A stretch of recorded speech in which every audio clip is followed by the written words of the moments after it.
తెలంగాణ స్థానిక సంస్థల ఎన్నికల్లో కాంగ్రెస్ పార్టీ విషమ పరీక్ష ఎదుర్కొంటోందా?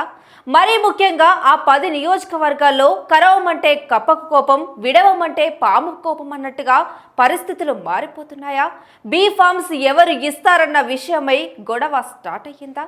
అది విజయ అవకాశాల్ని సైతం దెబ్బతీస్తుందన్న భయాలు పెరుగుతున్నాయా?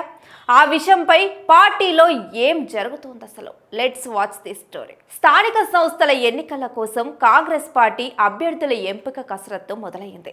అందుకు సంబంధించి రాష్ట్ర నాయకత్వానికి హైకమాండ్ నుంచి స్పష్టమైన ఆదేశాలు వచ్చాయి.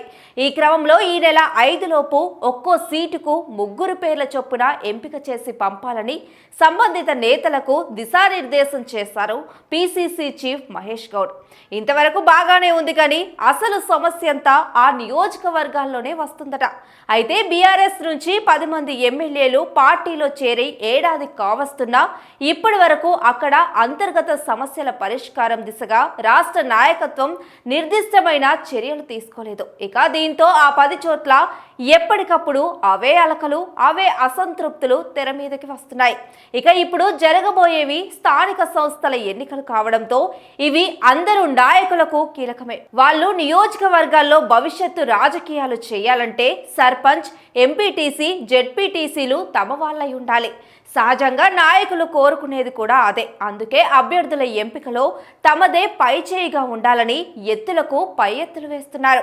ఎమ్మెల్యేలు పార్టీ ఫిరాయించిన 10 చోట్ల ఇప్పుడు ఇదే ప్రధాన సమస్య అయిందట. ఈ లొల్లి ఇప్పటికే జగిత్యాల నియోజకవర్గంలో ఓ రేంజ్లో నడుస్తుంది. బీఆర్ఎస్ తరఫున గెలిచి కాంగ్రెస్ లోకి జంప్ అయిన స్థానిక ఎమ్మెల్యే డాక్టర్ సంజయ్ తమ వారినే ఎంపిక చేసుకునే పనిలో బిజీగా ఉన్నారట. కానీ అక్కడ కాంగ్రెస్ సీనియర్ నాయకుడు జీవన్ రెడ్డి మాత్రం పార్టీ కోసం పనిచేసిన వాళ్ళకే బీ ఫార్మ్స్ ఇవ్వాలని పట్టుపడుతున్నట్లు తెలుస్తుంది.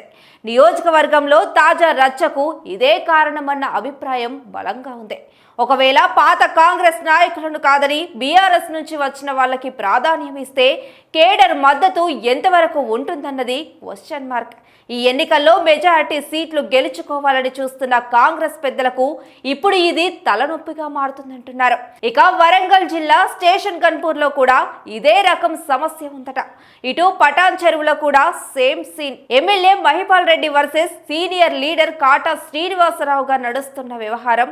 తన టీంకి బీ ఫార్మ్స్ ఇవ్వాలని, కష్టకాలంలో ఉన్నప్పుడు పార్టీకి అండగా నిలబడ్డ వాళ్లకు ప్రాధాన్యత దక్కాలన్నది కాటా మాట. ఆ విషయంలో నో కాంప్రమైజ్ అంటున్నారు శ్రీనివాస్. నిజామాబాద్ జిల్లాలో కూడా ఇదే పంచాయతీ కొనసాగుతుంది. పైన ఎవరున్నా గ్రామ, మండల స్థాయిలో పట్టు ముఖ్యం కాబట్టి ఎవరికి వారు తమ సొంత కేడర్ని కాపాడుకునేందుకు టికెట్స్ విషయంలో నో కాంప్రమైజ్ అంటుండడం సమస్యను జటిలం చేస్తుంది.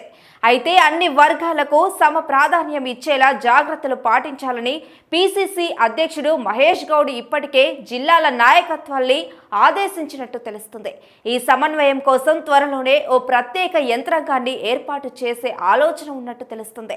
అయితే ఇలాంటి వ్యవహారాలను వీలైనంత త్వరగా తేల్చేయాల్సింది పోయి ఎక్కువ నాంచడం వల్ల సమస్య పెరుగుతుందన్నది కాంగ్రెస్ వర్గాల అభిప్రాయం.